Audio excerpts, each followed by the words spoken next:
Hello everyone, আসসালামু আলাইকুম। Welcome to another video. আশা করছি সবাই খুব ভালো আছেন। আজ দ্বিতীয় দিন। সর্বোপরি কথা হলো, আমি আজ 2 মাস পরে আমার ক্যামেরা, হেলমেট সব কিছু সেট আপ নিয়ে বের হয়েছি। সাথে কাগজও আছে। মানে এর ভিতরে সময় পাইনি, সব কিছু মিলে অনেক ব্যস্ত ছিলাম।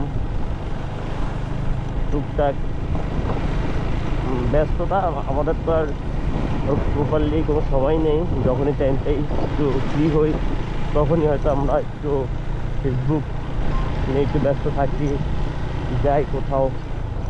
তো এখন আশা করছি সবাই খুব ভালো আছেন। কোরবানি ঈদ, আল্লাহ তাআলাকে রাজি খুশি করার জন্য সবাই কোরবানি দিয়েছেন। সবাই গোস্ত খাইতেছেন, আলহামদুলিল্লাহ খুবই ভালো। তো আল্লাহর রহমতে আগের চেয়েও বাইক অ্যাক্সিডেন্ট অনেকটাই কমে গেছে, এখন নাই বললেই চলে। তারপরও ইদানিং ঢাকা থেকে ছোটো ভাই ব্রাদার আসছে, অনেকে নতুন আসছে, বন্ধুবান্ধব, সব কিছু মিলিয়ে দিলে যে কেউ চাইলে চাবি দিবেন না, যে কন্ট্রোল রাখতে পারে না বাইকের উপর তাদেরকে। বিকজ এটা একটা জীবন খেলার যুদ্ধ। এখানে ইমোশনাল যদি হয়ে যান তাহলে আপনি মনে করেন যে আপনার বাইকও যাবে, যাকে চাবি দিবেন সেও যাবে। অতএব বি কেয়ারফুল। তো ঈদের দ্বিতীয় দিন সবাই সবার আত্মীয় স্বজনের বাসায় যাচ্ছে। আমিও যাচ্ছি আমার শ্বশুর বাড়িতে।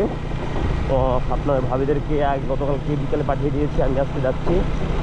তো এনজয়, আশা করছি ভিডিওটা সবাই এনজয় করবেন, ভালো থাকবেন, সুস্থ থাকবেন। যারা আমার ইউটিউব চ্যানেল থেকে দেখছেন তারা আমার চ্যানেলকে সাবস্ক্রাইব করবেন, আর যারা আমার ফেসবুক পেজ থেকে দেখছেন তারা অবশ্যই ফলো দিয়ে পাশে থাকবেন। আশা করছি ভিডিওটা খুব এনজয় করবেন, ভালো থাকবেন।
অটোওয়ালাদের ইনকামটা সেই জোস ইনকাম।